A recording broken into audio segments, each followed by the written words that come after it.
There are a lot of places you can get combat games. There are a lot of types of combat games. Of course, we have the traditional action beat 'em up, hack and slash, or 3D action beat 'em up, hack and slash, followed immediately by Codex Entry, the Fox Guy, and of course the Gaming Brit, somehow corrupting their names into, well, character action. But again, as I've stated in numerous videos, whether it's Foxcade or anyone else for that matter, they're not doing this on purpose. They either forget or never learned that these specific genres already had names. And diluting those names just leads to, well, further confusion and conflation. That being said, there is one particular little thing which feels like somehow the in-between of Old Boy and Protector that I want to discuss. Yeah, that's right. We're getting into Sifu. The game is developed by Slowcap, who previously released their debut fighting game Absolver in 2017. Unlike their previous title Absolver, which heavily features that multiplayer, this game took a solo approach, leading to some people noticing eerily similar circumstances, for lack of a better term, that have become commonplace among the chopsaki or Asian Far East themed and orientated aesthetic action movies, or traditional choreographed sequences you might see on YouTube or online. Google Montium, or I'll have like Montium stuff going on screen. I can tell you right now, I can definitely recognize that art that he's doing. That's Ba Mei, or depending on what part of China or version of the language you speak, Cantonese I believe calls it Bak Mei. It's a kung fu style that derives from the Shaolin temples. In fact, it derives from the original 5 legendary elders. So, long story short, the Shaolin temple has burned down, or it has been attacked multiple times throughout history. And one of the last times it happened, I believe in 1912, ironically right before the War of 1912, 5 masters were able to escape, and they passed down the teaching to what is now modern day or modern era Shaolin. So yeah, despite, I don't know, people just deciding they want to mess with Shaolin, it always finds a way to thrive. And being able to do that for hundreds of years is nothing but true history. Say what you will about royal families, but I like the idea of knowing we have someone with that strong and that deep of a connection to history. Obviously the history is not all good, but you get what I mean. Just so we're clear, this isn't necessarily a review of Sifu. Like every other person who's got nothing better to do with his time, I do, but this is more entertaining. I just want to talk about something that I like online. I guess the first thing I should get into is the deviation, or quote unquote, what makes Sifu great. The price tag. Just kidding, not really, but it is nice to see a new game with a lower price. But I digress. Sifu's choice of combat style, although reminiscent of Absolver, is a very unique format. As I mentioned earlier, with movies like Protector. Power attack! Alright! Hey, come!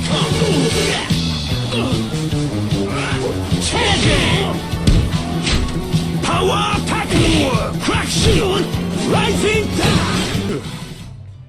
Okay! Or Far East quote unquote chop sake aesthetic, the likes that would make even the oldest Wu-Tang fan bask in its greatness.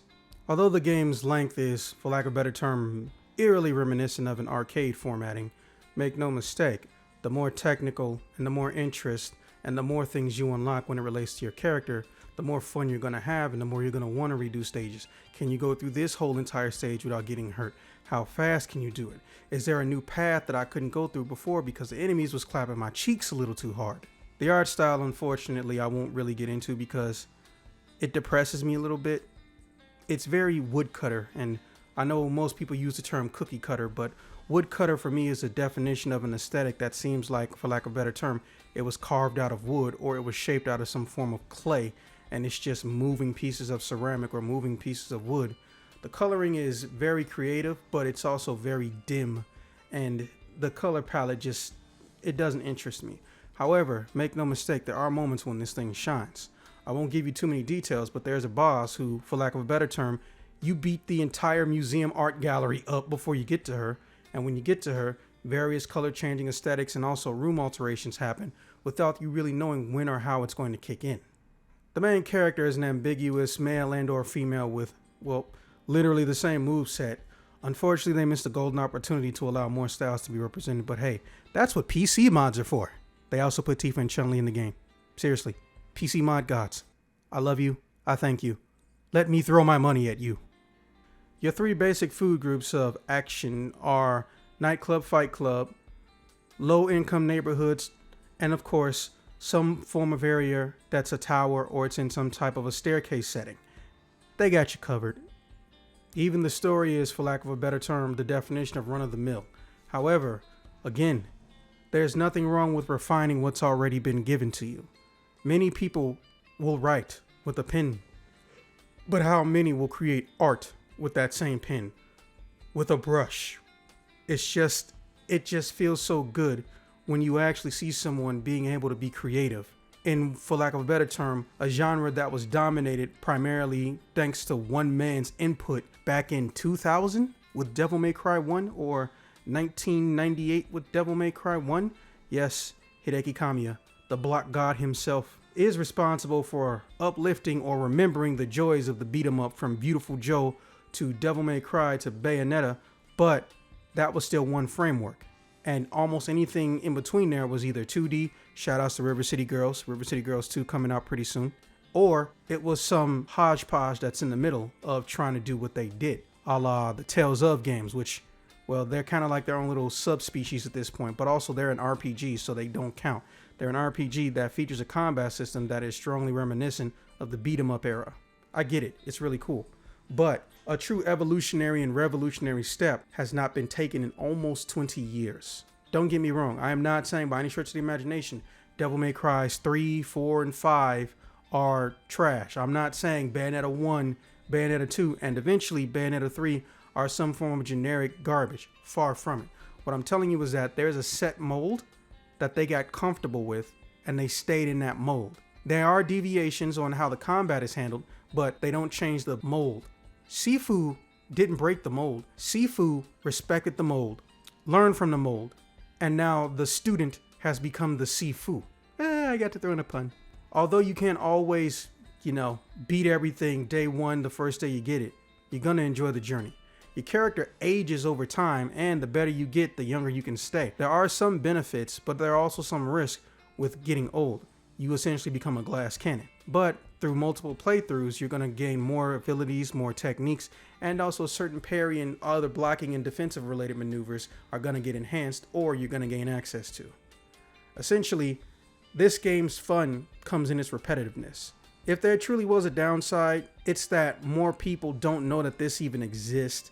But on top of that, the lack of DLC relating to different forms of styles or different playable characters. Don't get me wrong, I wouldn't mind a boss rush mode or a straight survival mode, a bunch of enemies load up into an area, but you can tell that they did put their soul into this game, but they put their soul into this game on a budget. And slow clap, let me just say, you get a slow clap from me. Also, an orb of destruction, because I like you so much. But I honestly hope that instead of going directly into a sequel, we can see them expand upon this. No, I don't mean season pass, battle pass. I mean, I want to see them grind their nose in the pavement and just till the field and plow the new seed of revolutionary beat 'em up that they've created. I want to start seeing characters do crossovers. We've all been seeing PC mods of Chun-Li and Tifa. Please give me Blaze Fielding. Just Blaze Fielding. We've got almost everybody. She's the only one left. That's the holy trinity of beat your ass women. The room for expansion is there.